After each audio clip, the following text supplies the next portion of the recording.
bien. Tout le monde a reçu le document?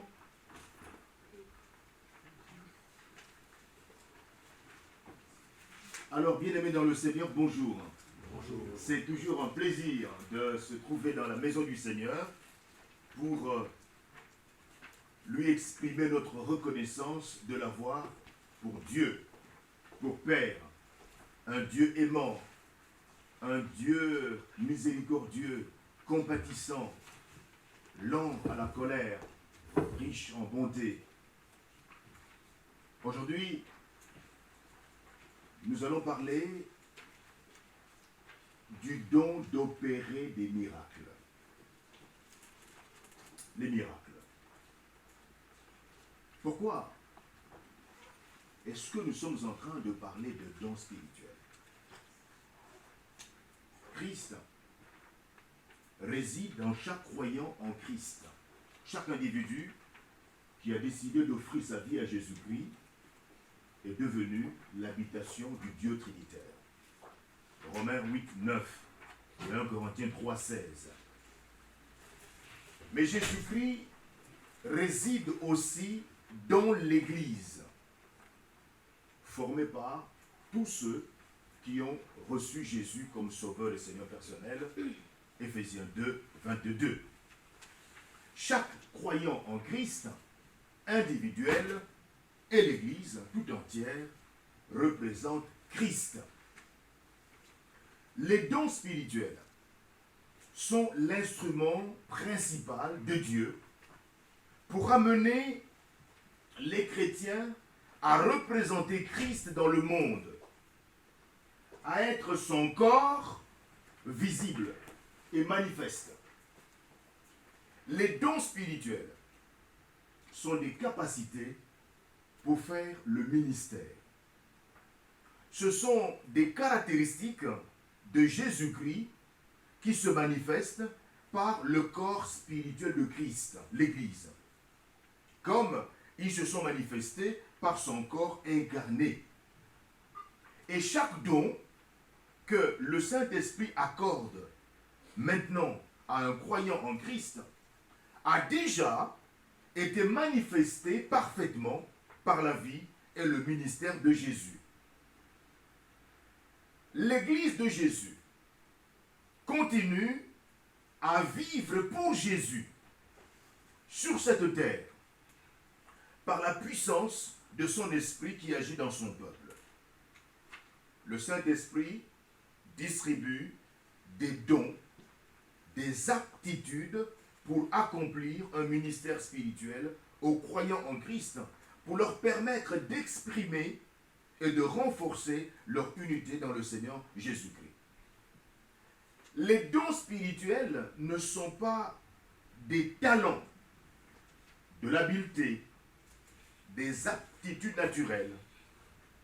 Les talents sont offerts par Dieu à tous, aussi bien les païens que les enfants de Dieu, à leur naissance.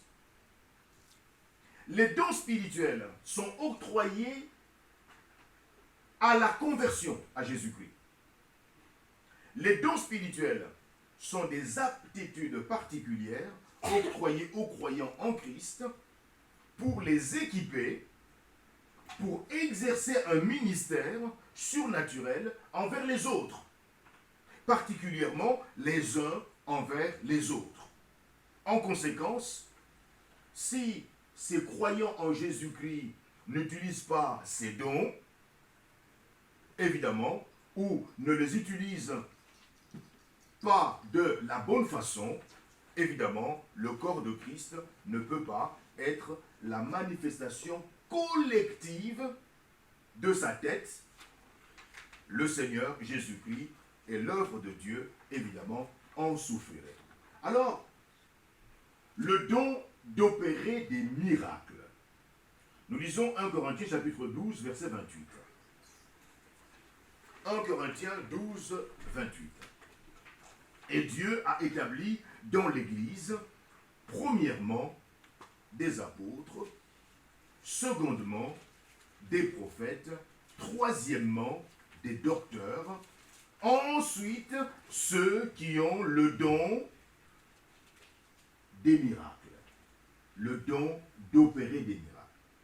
Puis ceux qui ont le don de guérir, de secourir, de gouverner, de parler diverses langues. Le don d'opérer des miracles. Il s'agit d'une capacité surnaturelle d'opérer des actions qui transcendent le domaine naturel. Dans la Bible, il y a 3 périodes plus particulièrement riches en miracles.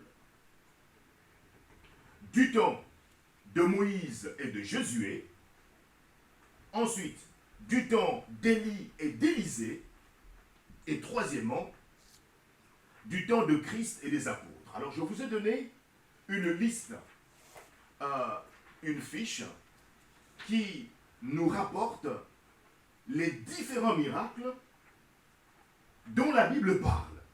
Et vous savez, mes amis, que ces miracles peuvent être une source, n'est-ce pas, d'inspiration et nous encourager à adorer le Dieu trinitaire, qui n'est pas limité, pas du tout.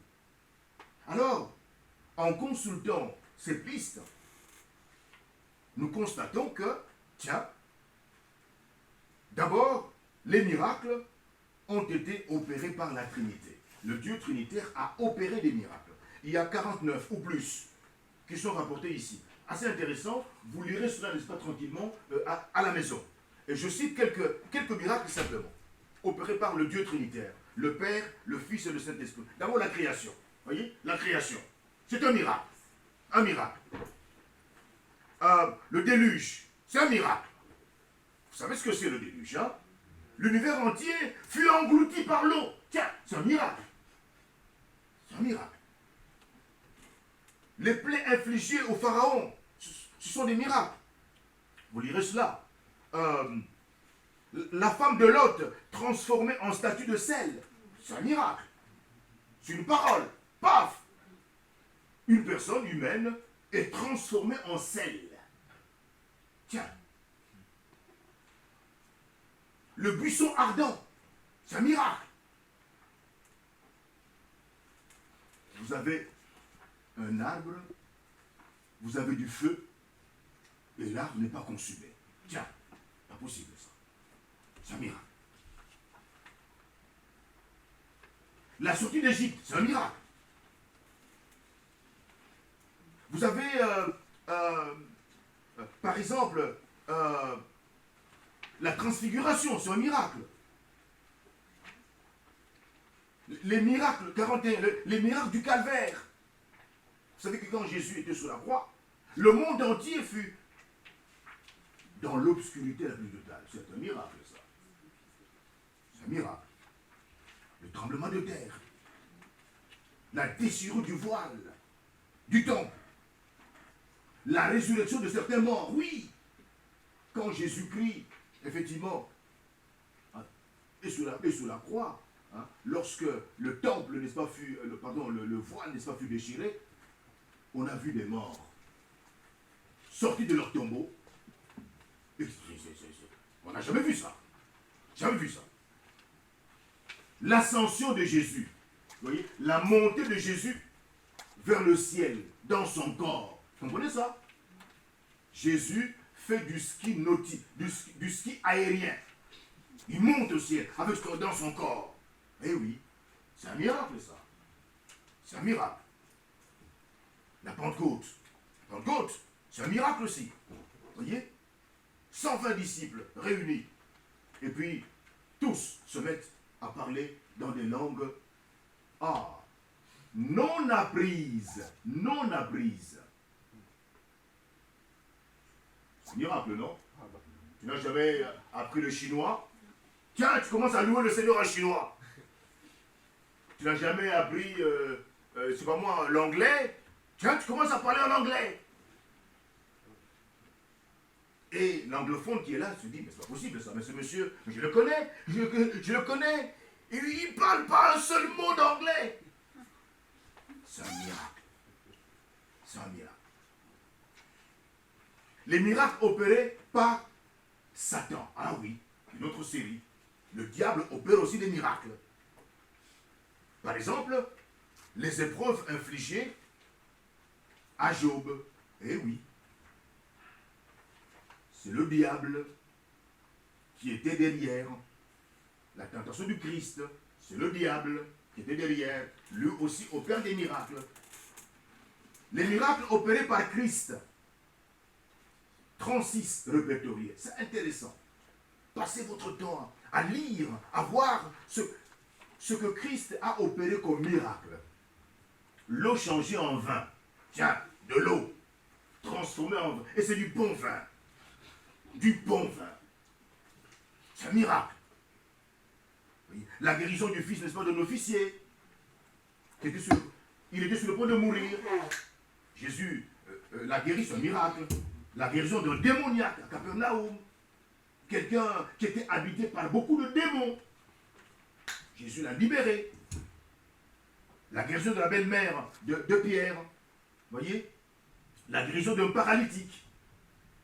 Quelqu'un dont les pieds ne fonctionnaient plus. Jésus-Christ l'a relevé. Voyez?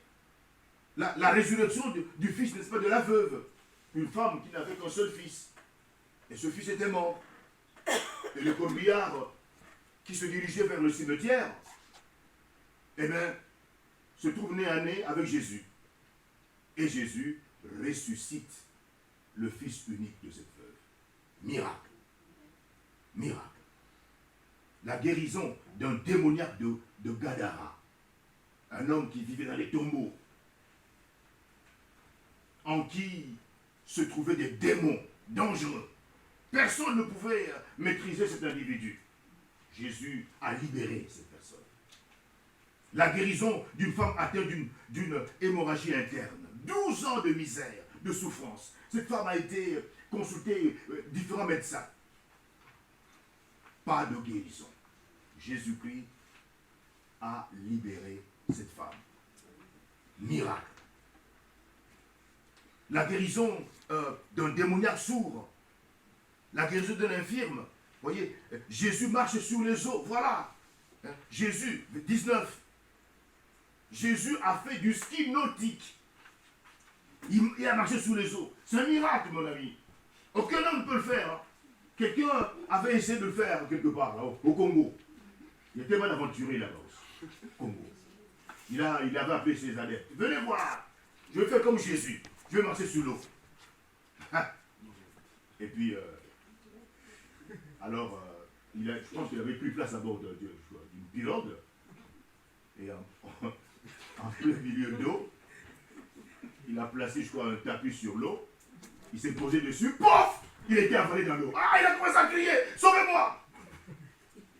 Et il semblerait que les adeptes l'ont laissé se noyer. Il était mort. Ah oui. Tu voulais jouer le Jésus? Eh bien, on va te laisser jouer Jésus. Et il est mort. Non. On ne peut pas se moquer. Oh, ce n'est pas possible. C'est un miracle. Jésus seul peut le faire. La multiplication des pains pour 4000 hommes et leurs familles. Voyez? La capture de 153 grands poissons. Jean 21, 6. C'est un miracle. Les miracles opérés par l'Antichrist et le faux prophète. Oui, eux aussi, opèrent des miracles. 2 Thessaloniciens 2, 9. Les miracles opérés par les anges. Oui, les anges aussi ont opéré des miracles. Voyez, par exemple, l'aveuglement des sodomites. Toute une ville des homosexuels, Sodome, a été aveuglée, frappée d'aveuglement par les anges. C'est un miracle. C'est un miracle. Voyez, le feu qui a consumé le sacrifice de Gédéon.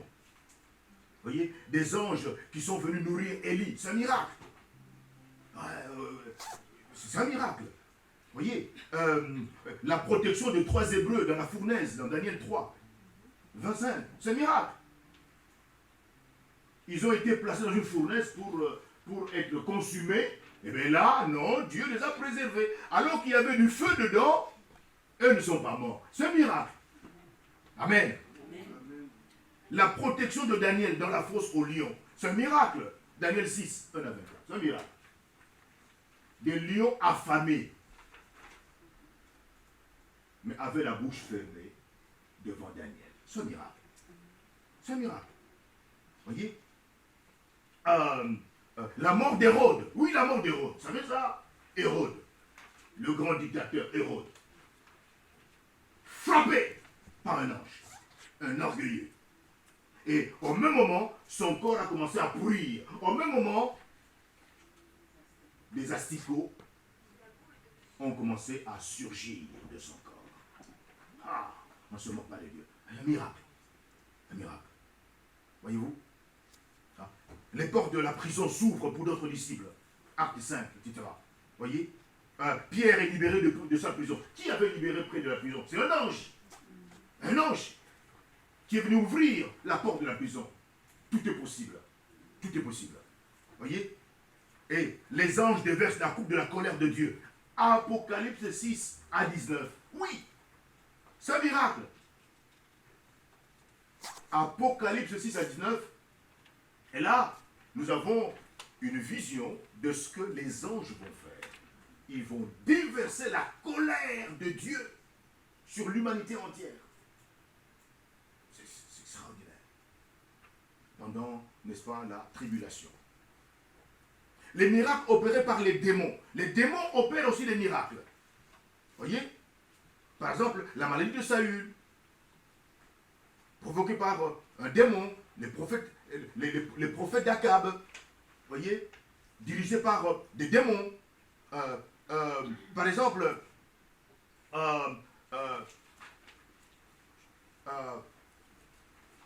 Séva et ses 7 fils.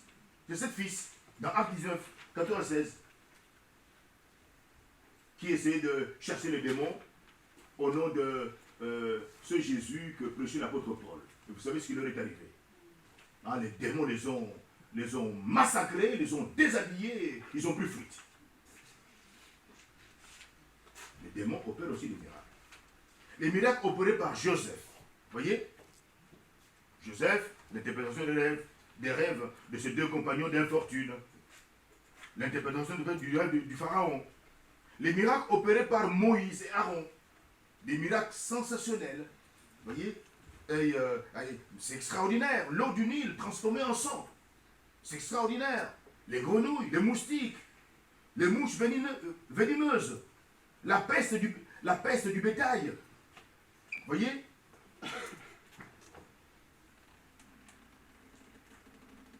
Le bâton d'Aaron qui bourgeonne, c'est un miracle. Les miracles opérés par les magiciens d'Égypte. Et là, c'est démoniaque. L'eau changée en sang. Oui, les magiciens de l'Égypte, eux aussi, ont fait des miracles. Ils ont changé l'eau en sang. La montée des grenouilles. Les miracles opérés par Josué. Le partage des eaux du Jourdain. Jésus aussi a partagé les eaux du Jourdain en 2. Pour permettre le passage des enfants d'Israël. La chute des murailles de Jéricho. C'est un miracle. Sans tirer de coups de feu, sans char de combat, la puissante muraille de Jéricho s'était écroulée simplement parce que les enfants d'Israël avaient loué l'Éternel. Amen.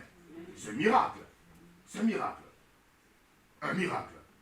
Les miracles opérés par Gédéon. La victoire contre les Madianites. Exceptionnelle. Les miracles opérés par Samson. Qu'est-ce que Samson a fait? Le lion déchiré. Vous avez vu un homme avec ses mains nues déchirer un lion? C'est un miracle, ça. C'est un miracle. Les renards. La victoire contre les Philistins. Samson se dégage de ses liens. Samson tue 1000 Philistins. C'est incroyable, ça. Un individu. C'est un miracle. Samson décroche les portes de la ville. Et les miracles liés à sa longue chevelure.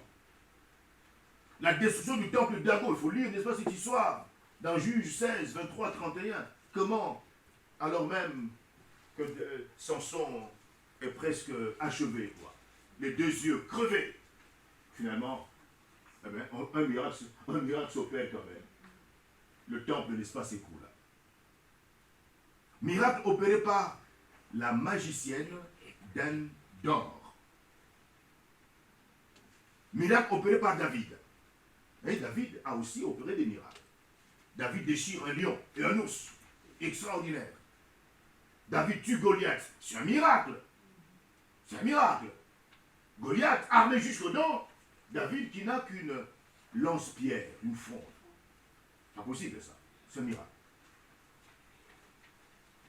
Et puis, miracle opéré par Aya. Miracle opéré par Élie. Et là, c'est encore extraordinaire. Élie, un homme, une sécheresse de 3 ans. Le pot de farine et la cruche d'huile ne se vident plus. La résurrection du fils de la veuve. La séparation des eaux du Jourdain. Miracle. Vous imaginez ça? Et Élisée. Miracle opéré par Élisée. Extraordinaire. Vous lisez ça. Voyez?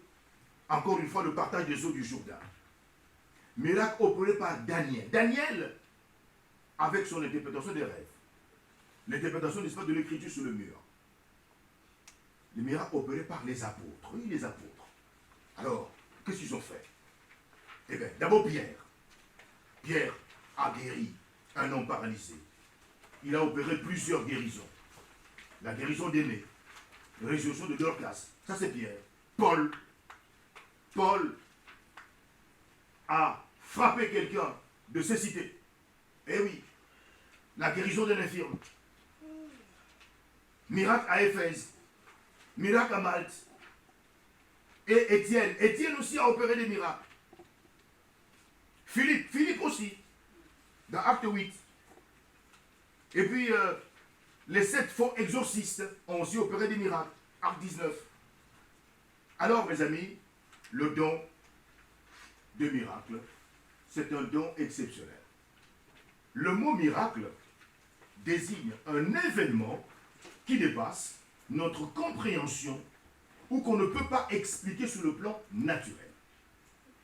Les miracles sont des œuvres surprenantes, autres que les guérisons, destinées à appuyer l'effet de la parole de Dieu. Alors, 3 mots sont employés pour parler de miracles en Acte 2, 22, Acte 2, 22, 2 Corinthiens 12, 12, et Hébreux 2, 4. 3 mots. Acte 2, 22. Les preuves de mon apostolat ont éclaté au milieu de vous par une patience à toute épreuve, par des signes, des prodiges et des miracles. Voici les 3 mots. Des signes, des prodiges et des miracles. Et dans le même texte, Hébreux 2, 24, 4, pardon, nous lisons ceci. Dieu appuya leur témoignage par des signes, des prodiges et divers miracles, et par le don du Saint-Esprit distribué selon sa volonté. Acte 22, homme israélite, écoutez ces paroles. Jésus de Nazareth, cet homme à qui Dieu a rendu témoignage devant vous par les miracles, les prodiges et les signes qu'il a opérés par lui au milieu de vous, comme vous le savez vous-même. Donc la Bible de Jérusalem traduit la puissance d'opérer des miracles. 1 Corinthiens 12, 10. Vous voyez? Ou un autre encore a le pouvoir de faire des miracles. Les dunamis en grec manifestent la puissance divine souvent face aux forces démoniaques. Les prodiges, c'est quoi les prodiges? Les prodiges et merveilles, ce sont des événements extraordinaires qui étonnent. Marc 2, 12. Par exemple, après la tempête, vous savez, les disciples se trouvaient à bord de la barque avec Jésus, et puis une tempête s'est déferlée sur le lac. La barque a commencé à tanguer, l'eau commençait à pénétrer l'espace dans la barque, et les disciples ont commencé à crier: oh Seigneur, nous allons mourir, nous allons mourir. Le disciple paniqué, Jésus dormait, la tête sur un coussin, comme si de rien n'était. Jésus a été réveillé brutalement par les disciples. Et qu'est-ce que Jésus a fait? Il a parlé à la tempête. Tais-toi! Tiens! Et la tempête a obéi. Amen. C'est un miracle, non? C'est un miracle. J'ai jamais vu, hein? J'ai jamais vu. Une mer déchaînée, et quelqu'un dit simplement, mer, tais-toi! Et la tempête se tait. Donc après la tempête apaisée, donc Marc 4, verset 41, les disciples sont saisis d'une grande frayeur. Cet événement étonne. Cet événement est un prodige. Un prodige, c'est un événement, d'accord, qui étonne. C'est pas possible. Jamais un être humain n'a pu parler à la tempête pour que la tempête se taise, à l'ouragan pour que l'ouragan se taise. Le miracle, mes amis, donne conscience de la présence de Dieu.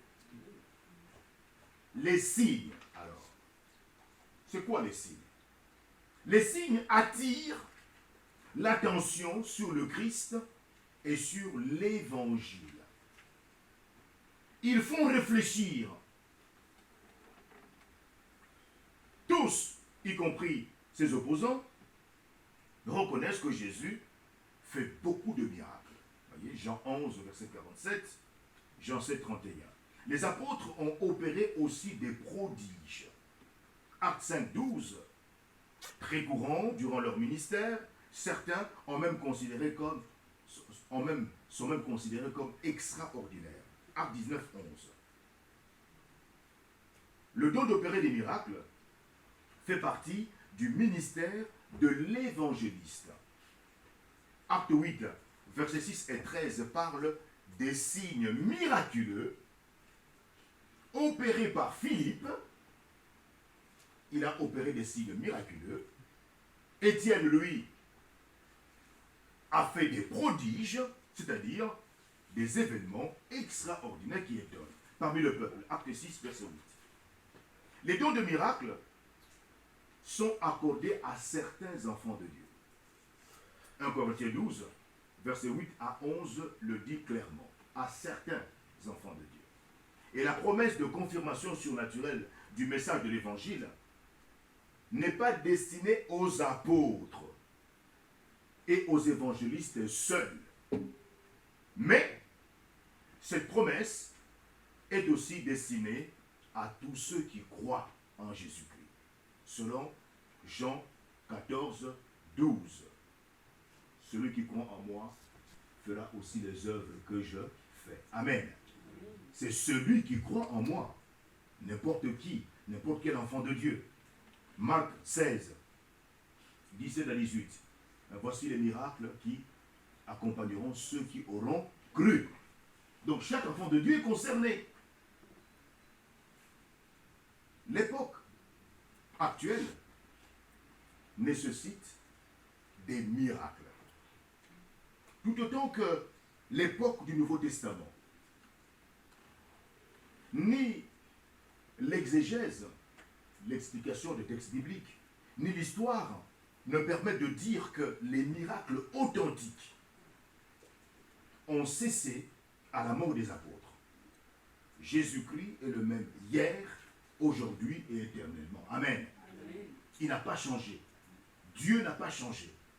Les miracles n'ont pas lieu pour satisfaire la curiosité de ceux qui ne veulent pas croire.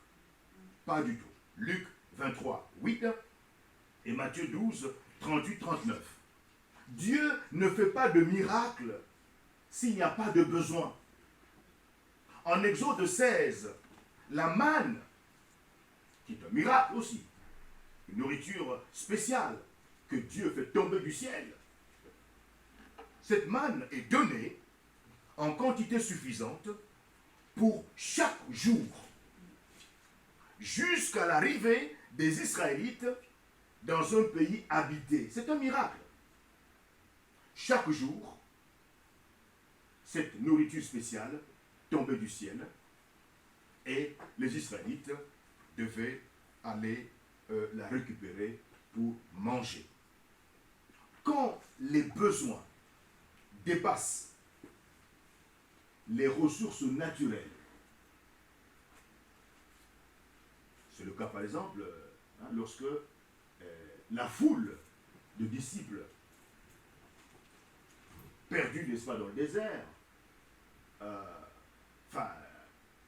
n'avaient pas de quoi manger, et les apôtres viennent voir Jésus en disant, mais il faudra que tu renvoies cette foule.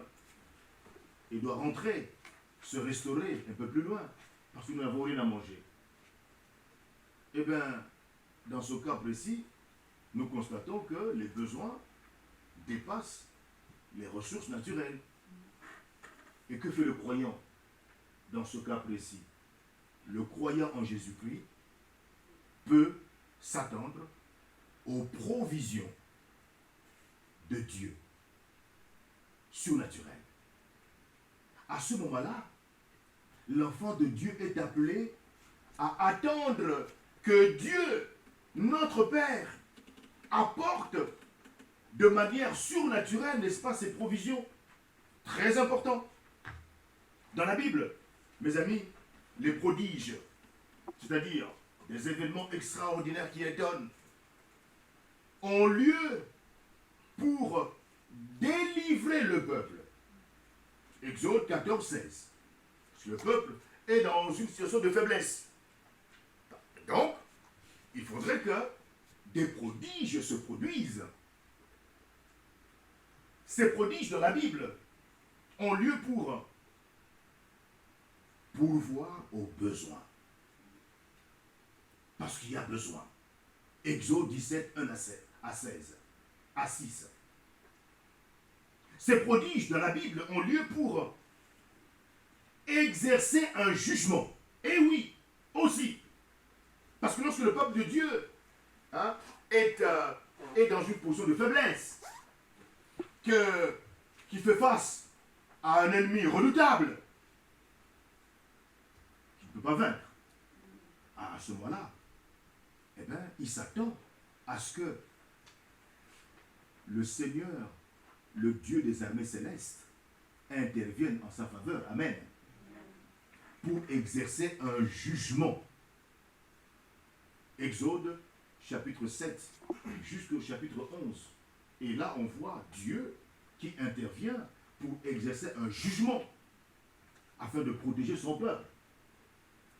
Nous voyons que dans la Bible, les prodiges ont lieu aussi pour délivrer du danger. Et oui, Matthieu, chapitre 8, verset 23 à 27. Le croyant doit s'attendre à ce que le Dieu trinitaire, le Père, le Fils et le Saint-Esprit interviennent pour le délivrer du danger. C'est le rôle de Dieu, notre Père, de le faire. Et dans la Bible, les prodiges ont lieu aussi pour ressusciter un mort. Ah oui, c'est possible. Actes, chapitre 9, verset 40. Dieu ressuscite un mort. C'est Dieu qui le fait, et non pas un homme. Et les prodiges interviennent aussi dans la Bible pour montrer la puissance de Dieu. Dieu est puissant, tout puissant. Jean chapitre 11, verset 38 à 43. Mais quelles sont les conditions pour que le miracle ait eu lieu? Le croyant en Christ doit exercer sa foi dans le Dieu trinitaire et dans ses promesses. C'est la première condition. Très importante. Le Dieu trinitaire, le Père, le Fils et le Saint-Esprit, est vivant, est tout puissant. Ses promesses sont vraies, sont vivantes. Hébreux 4, 12 dit que la parole de Dieu est vivante, plus tranchante qu'aucune épée à double tranchant. Amen. Amen. Marc 6, 5 à 6, Marc 6, 16 à 17 et Galates 3, 5. Je dois placer toute ma confiance en tant que disciple du Christ dans le Dieu trinitaire et dans ses promesses. Tenu pour faire ses promesses. C'est mon rôle. Ne pas discuter, ne pas contester ce que Dieu a dit. Bien au contraire, être derrière ce que Dieu a dit et attendre l'accomplissement de ce que Dieu a dit dans ma vie, dans la vie de ma maison, dans la vie de mon église, dans la vie de mon pays, dans la vie de mon voisin, dans la vie de mon père, dans la vie de ma mère, dans la vie de mon prochain. Deuxième condition, pour que le miracle se produise, le croyant en Christ doit rester rempli du Saint-Esprit et doit marcher selon l'Esprit. Éphésiens 5, 18.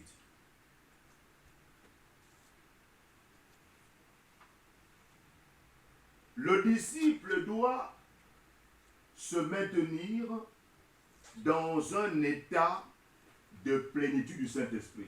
Vous savez que nous sommes remplis du Saint-Esprit par la foi et par la foi seule. Néanmoins, il y a des facteurs qui préparent notre cœur à être rempli du Saint-Esprit par la foi seule.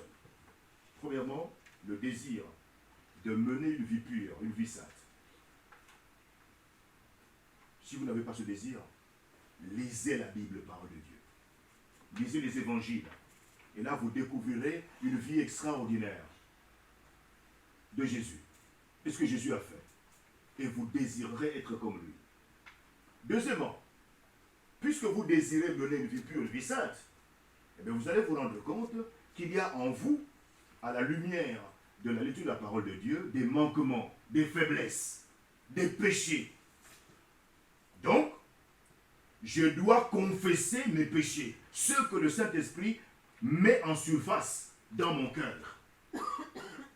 Deuxième phase, qui prépare mon cœur à être rempli du Saint-Esprit par la foi et par la foi seule. Troisièmement,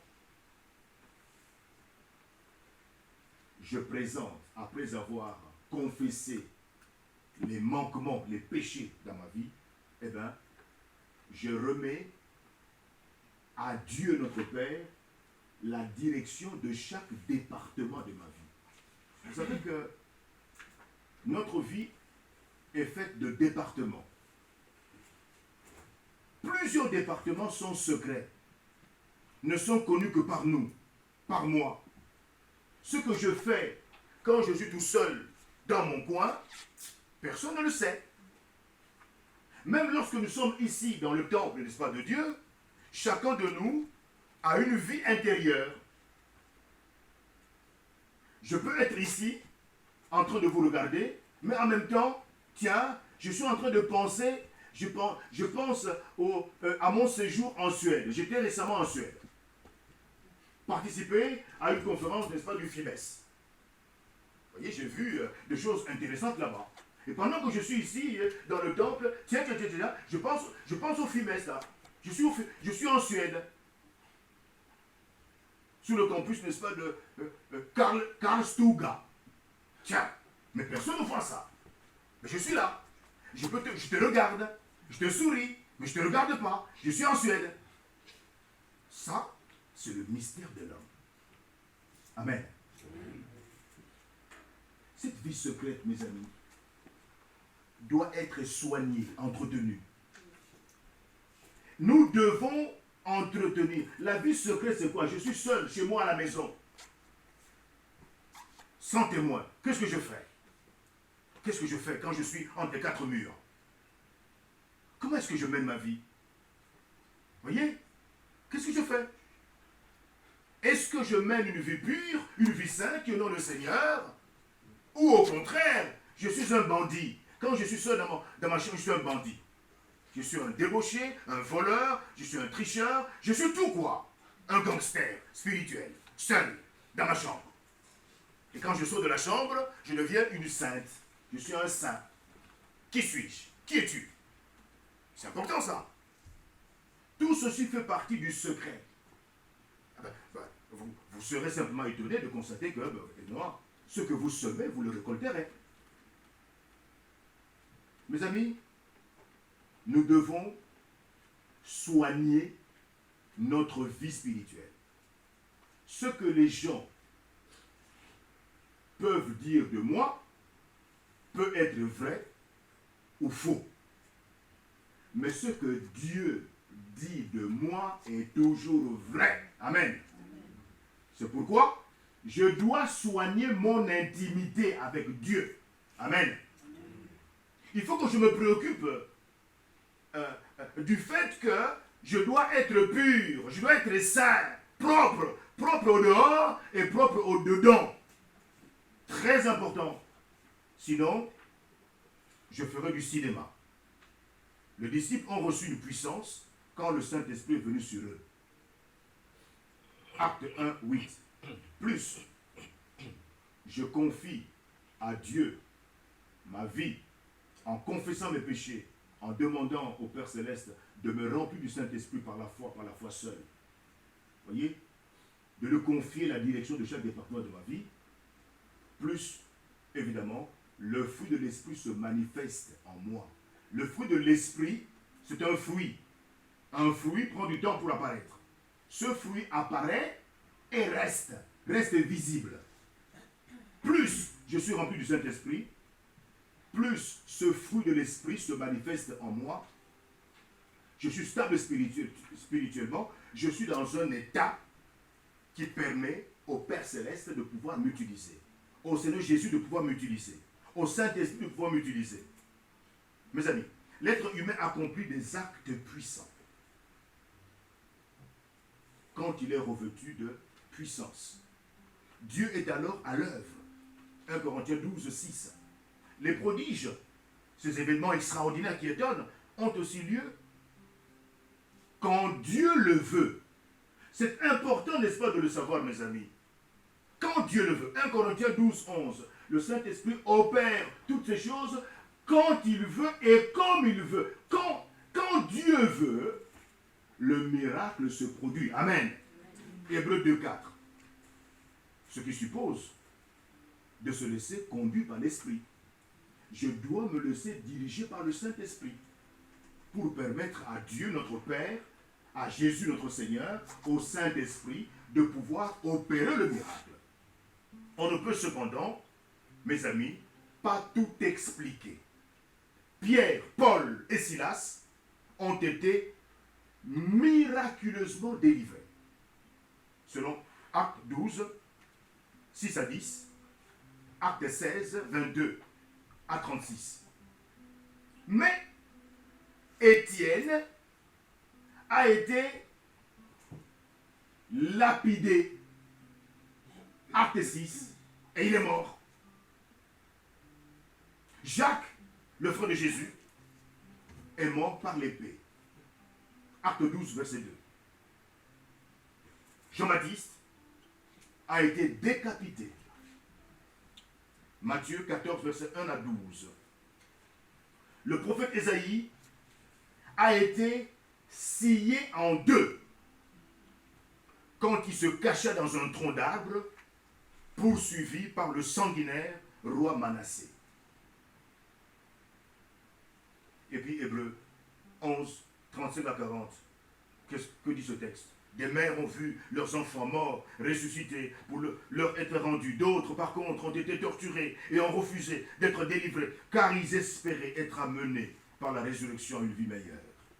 D'autres encore ont enduré les moqueries, le fouet et même les chaînes et la prison.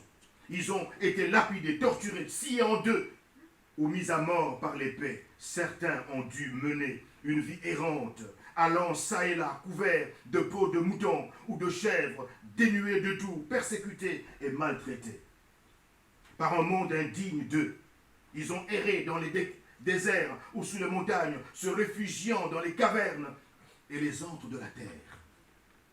Dieu a rendu à la fois de tous ces hommes un excellent témoignage, et cependant aucun d'eux n'a vu se réaliser ce qui leur était promis. Ce que Dieu, dans son plan, avait prévu mieux encore pour nous. Et il ne voulait pas qu'ils parviennent au but sans nous. Mes amis, Dieu, notre Père, est souverain. Jésus-Christ, notre Seigneur, est souverain. Le Saint-Esprit est souverain. Le Dieu Trinitaire est souverain. Souverain, cela signifie, il fait ce qu'il veut, comme il veut, quand il veut. Il n'a de compte à rendre à personne. Amen. Amen. Quand Dieu veut, il opère le miracle.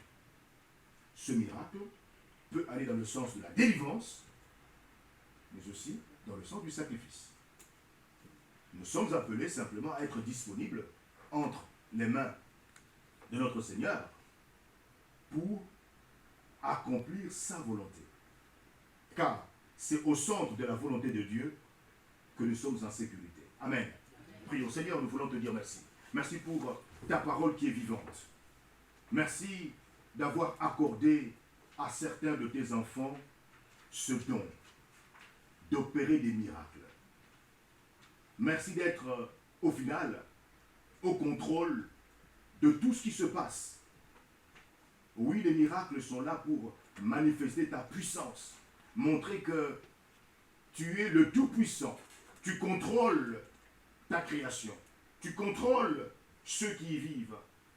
Tu dis une chose et la chose accomplie. Tu n'es pas limité. Accorde-nous de jouer notre rôle. Notre rôle de disciple du Christ. Notre rôle de fuir le péché. Notre rôle de nous laisser diriger constamment par ton esprit. Notre rôle d'être des instruments entre tes mains pour manifester ta puissance dans ce monde chaque fois qu'il y a un besoin. Au nom de Jésus-Christ. Amen.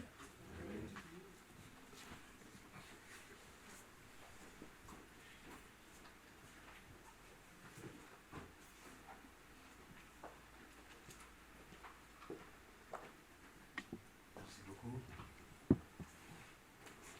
Je remercie le pasteur pour ce thème qui est très important. J'ai pas la liste sous les yeux, mais personnellement, c'est là, je pense, qu'il est temps de faire un pas de foi, en fait. On a une liste, le pasteur citait tellement de noms, je crois qu'on allait faire 1 heure juste pour citer les miracles. Et en fait, le Saint-Esprit m'a rappelé toutes les fois que je vois dans les églises, toutes les fois que je vois autour de nous des gens qui sont malades, qui ne sont pas bien, et qui ont besoin de ces miracles-là, et je me suis dit, bah, pourquoi pas moi, en fait? Pourquoi pas nous? Et le pasteur a dit quelque chose qui est intéressant, il a dit, c'est un désir du chrétien avant tout de faire ce pas de foi-là, c'est un désir d'être rempli par le Saint-Esprit. Et maintenant, ce que vous avez été à faire, c'est simplement, bah, pourquoi pas le faire maintenant. Moi, personnellement, je suis pas vous, moi, quand je suis sur Paris, il y a toujours des gens qui sont malades, il y a des gens qui manquent d'argent. Je vois même parfois des situations dans nos familles personnelles où il y a, on a parlé même hier, des manifestations démoniaques. Et malheureusement, c'est dans des gens, dans des lieux où il n'y avait pas de chrétiens. Vous avez des listes, je ne sais pas, il y a combien, je ne sais pas, tu peux compter le nombre de feuilles, juste des miracles. Et là, je veux en venir, c'est qu'en fait, on peut opérer ces miracles-là, nous aussi. Parce que lui dit que tel Jésus était, tel nous sommes, il a même dit, vous accomplirez des choses encore plus grandes que les miennes. Alors maintenant, moi, je ne sais pas vous, mais moi, j'étais révolté pendant la prédication du pasteur, parce que je me suis dit, et moi, dans tout cet ici-là, combien de miracles j'ai fait? Parce que Jésus a dit que j'étais finalement l'héritage qu'il était sur la terre. Du coup, moi, je pose une question à l'Église Tremble en France, à sa globalité. Est-ce qu'on ne peut pas aujourd'hui se lever et prendre la décision de rentrer dans ce surnaturel-là? Ça fait beaucoup de temps qu'on parle du surnaturel, des dons, etc. Mais je pense que, comme l'a dit la pasteur, à chacun il est donné. Mais Dieu donne à celui qui demande. Jésus, ceux qui l'a guéri, ils ont dit, guéris-moi. Jésus a même dit à quelqu'un, que veux-tu que je fasse pour toi? Il a dit, je veux que tu m'ouvres les yeux.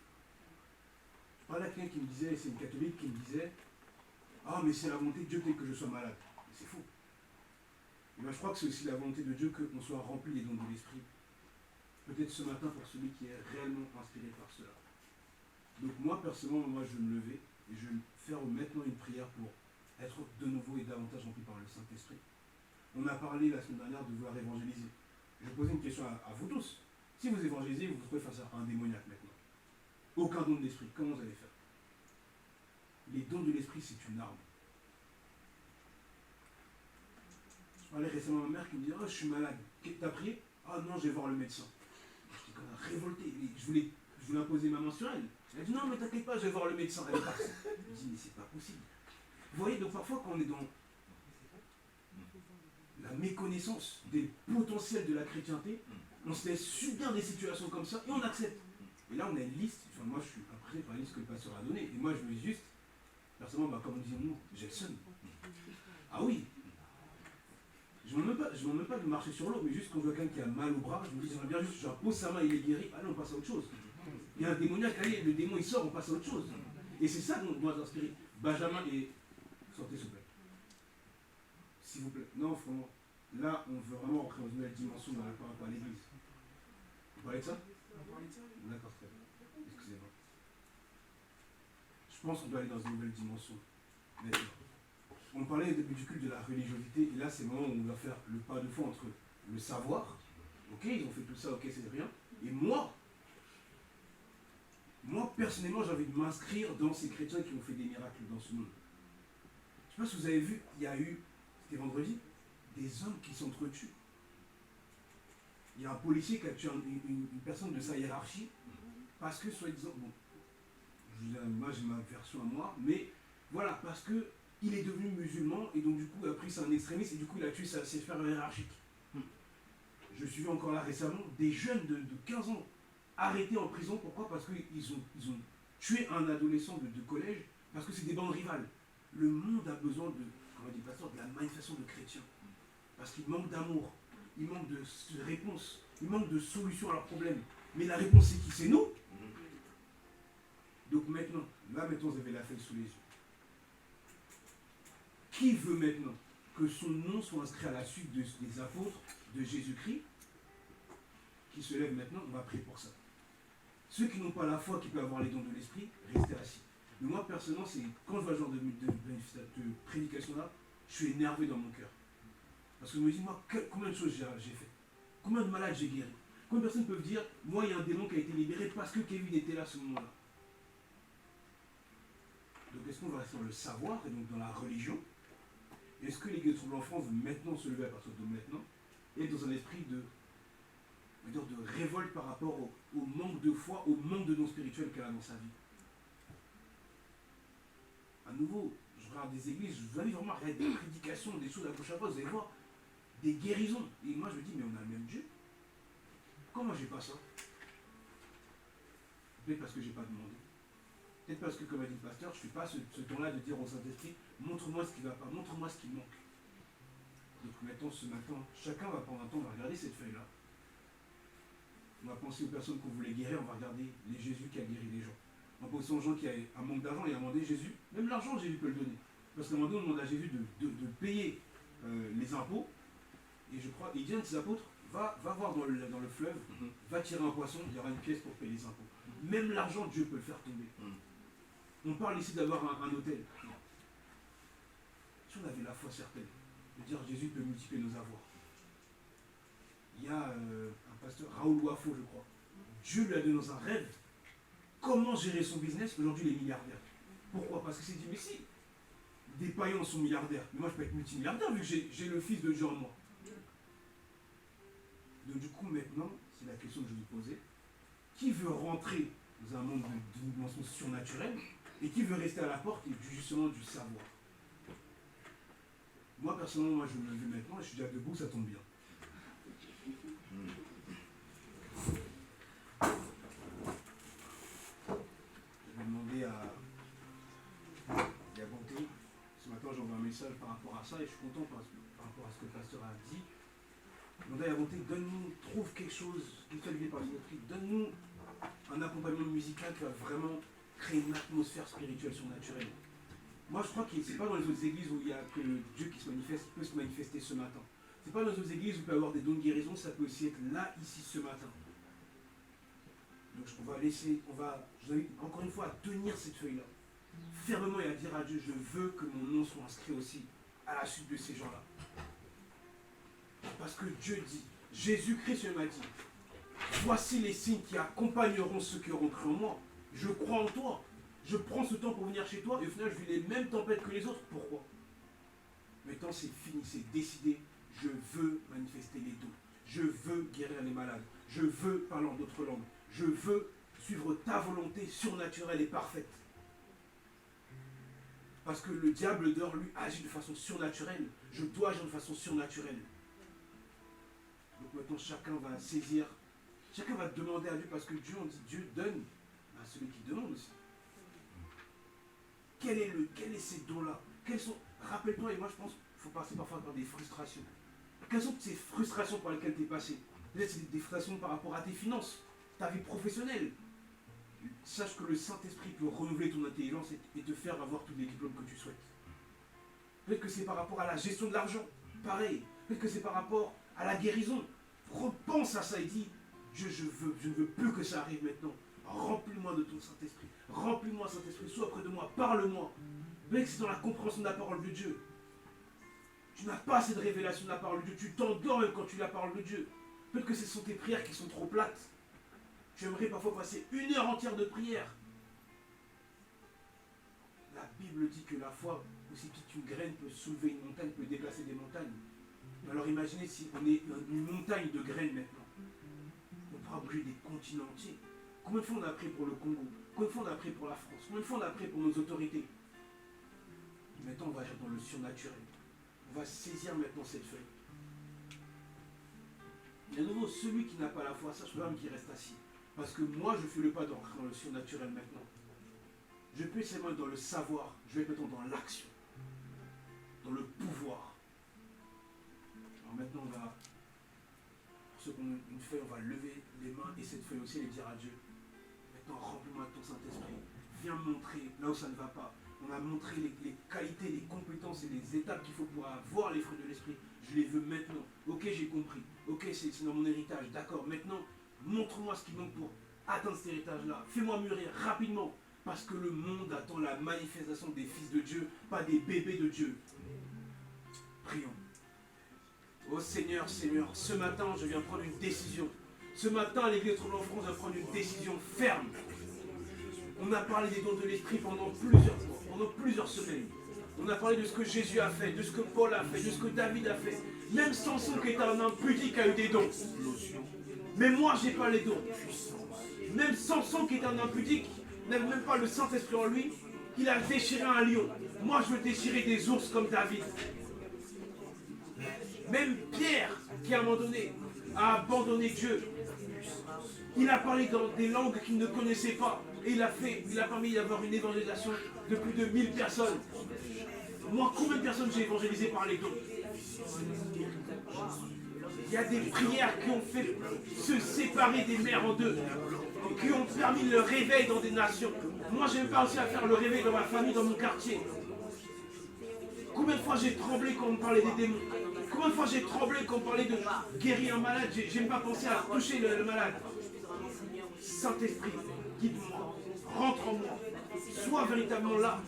On t'a trop négligé dans les églises, trop négligé dans les églises, trop négligé dans notre vie personnelle, spirituelle. Viens transformer ma vie personnelle, spirituelle.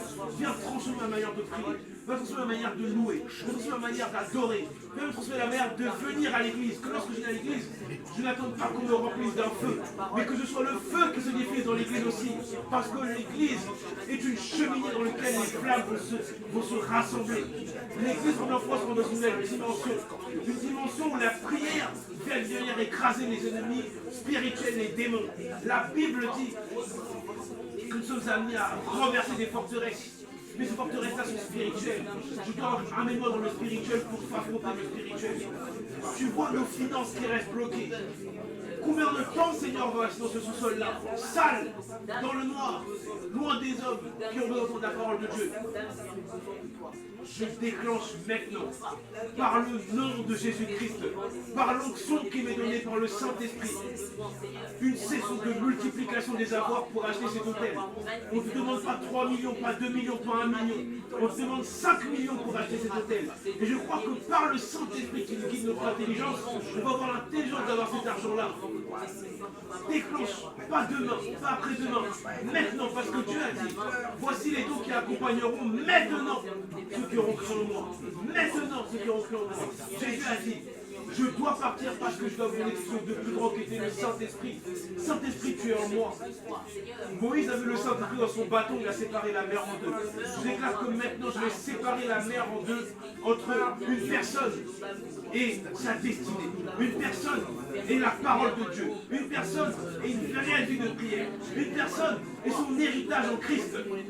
Je ne veux plus être un chrétien faible qui vit par les mêmes épreuves qu'un païen. Plus être un chrétien faible qui ne comprend rien à la parole de Dieu. Plus un chrétien faible qui néglige les dons. Ce matin, je viens pas comme un religieux, je viens comme un guerrier qui demande son arme. Je viens comme un guerrier qui demande son arme parce que là, on m'a présenté les anciennes générations. Pierre est parti, Moïse est parti, David est parti, Salomon est parti, même Saoul est parti. Ce qui reste maintenant, c'est moi. L'héritier, c'est moi. Jésus est parti pour attendre en me laissant des armes, en me laissant des prières, en me laissant des armes, en me laissant des dons. Je veux les dons manifester maintenant. Je veux les dons manifester maintenant. Tu vois les cœurs qui sont prêts maintenant, Seigneur. Je veux plus être dans le savoir, mais dans le pouvoir. Plus être dans le passif, mais dans l'actif. Ta parole et à proclamer ta parole et à agir aussi en tant que tel, en ayant la foi que je peux agir à chaque fois que je dois faire un pas vers l'autre, un pas vers une âme qui est éternelle, un pas vers une âme qui a besoin de foi. Seigneur, manifeste ta présence dans nous, sur nos forces,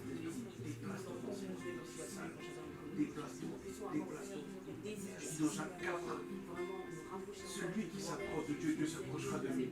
Ce matin, je viens avec un cœur ouvert, on vient avec le cœur ouvert. Et on dit, on en a assez des mêmes situations. Assez dimanche après dimanche.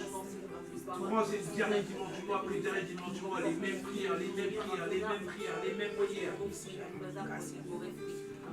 Tu as permis qu'il y ait des prières qui s'accomplissent dans ma vie. Mais j'en veux davantage, j'en veux toujours plus parce que Jésus, en 3 ans, a fait plus que moi en 20 ans. Jésus, en 3 ans, a fait plus que moi en 15 ans.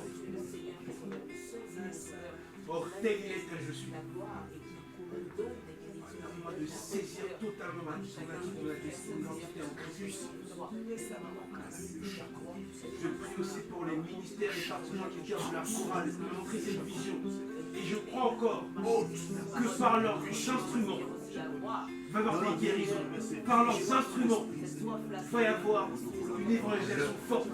Par leur voix, des forteresses vont tomber. Parce qu'on ne chante pas pour les gens mondains. Quand Hallyday chante, les gens pleurent. Mais moi, je déclare que quand maintenant on va chanter pour Jésus, c'est le monde entier qui va pleurer. Je ne veux plus qu'on continue à chanter que le monde reste passif. Quand on crie dans les stades, les gens pleurent même pour la Coupe du Monde. Mais ne pleurent pas pour la coupe remplie du sang de Jésus-Christ. Le pasteur l'a dit, c'est maintenant ma prière et je veux que tu fasses cette prière avec moi. Je veux être la manifestation de Dieu là où je suis. Je le sais, le pasteur l'a dit. Les dons, ça va manifester la présence de Dieu. Donc si tu ne manifestes pas les dons, tu ne manifestes pas totalement la présence de Dieu là où tu es. Si tu ne manifestes pas les dons, tu n'es pas totalement la lumière que Dieu aimerait que tu sois. Saint-Esprit,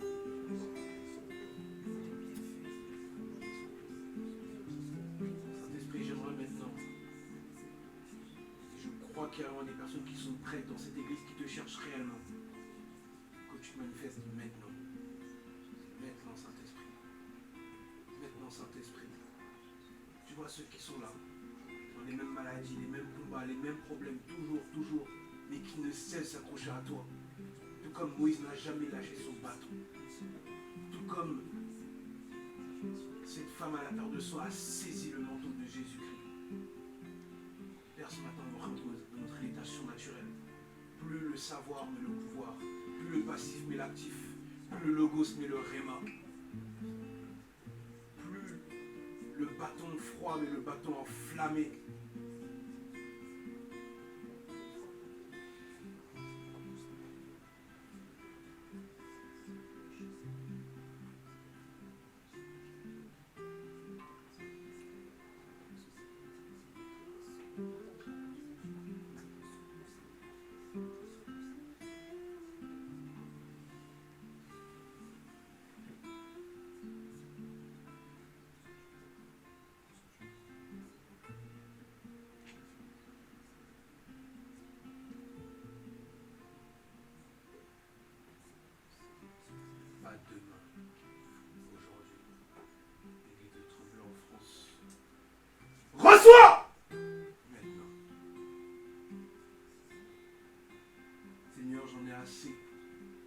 et les autres églises, les autres cultes dans les autres continents ont pris le même Dieu. Ont pris le même Dieu, je veux recevoir mon héritage maintenant. Viens briser le cœur de Pierre. Tu vois dans l'église ceux qui ne veulent pas croire à ça, qui disent c'est pour les autres. Ceux qui n'ont pas, comme on a dit au début du culte, assez d'amour pour croire que Dieu a une part pour moi. Dieu t'aime, il y a une part pour toi ce matin. Il voit toi qui regarde les cultes et dit, ah, ce pasteur-là, waouh, ah, cette soeur-là, waouh, ah, ce garçon-là, cette fille-là, waouh, mais il prie le même Dieu que toi. D'ailleurs, même le pasteur l'a dit, même qu'il faut l'appeler au démon. Ça veut dire que ce qu'il fait là, toi, tu vas même être capable de faire même plus que lui si tu laisses le Dieu entrer dans ta vie réellement. Il y a 3 personnes. Le Père, le Fils et le Saint-Esprit. Je vais donner maintenant mon secret. Pourquoi je vis dans le surnaturel. Pourquoi maintenant je peux parler en langue. Pourquoi j'ai des prières qui ont été exaucées. Parce que j'ai commencé à considérer le Saint-Esprit comme une personne. Pas comme un accessoire de ma vie spirituelle, mais comme une personne. Quand je prie, je demande au Saint-Esprit de me montrer comment prier. Parce que la Bible dit que c'est lui qui me dit comment prier. Quand je lis la parole de Dieu, je dis, Saint-Esprit, montre-moi, révèle-moi des choses. Parce que la Bible dit que c'est toi qui as inspiré les gens qui ont écrit cette parole-là. Donc qui mieux que l'auteur pour me dire ce qu'il voulait dire.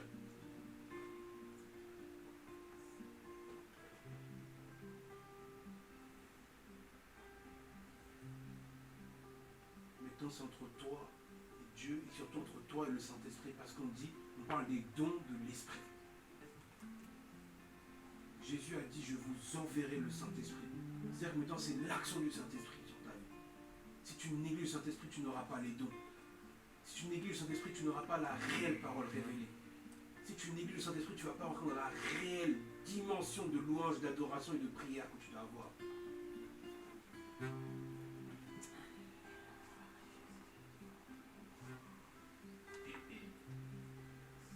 Merci beaucoup. On m'a demandé de lire maintenant le procès verbal de la réunion.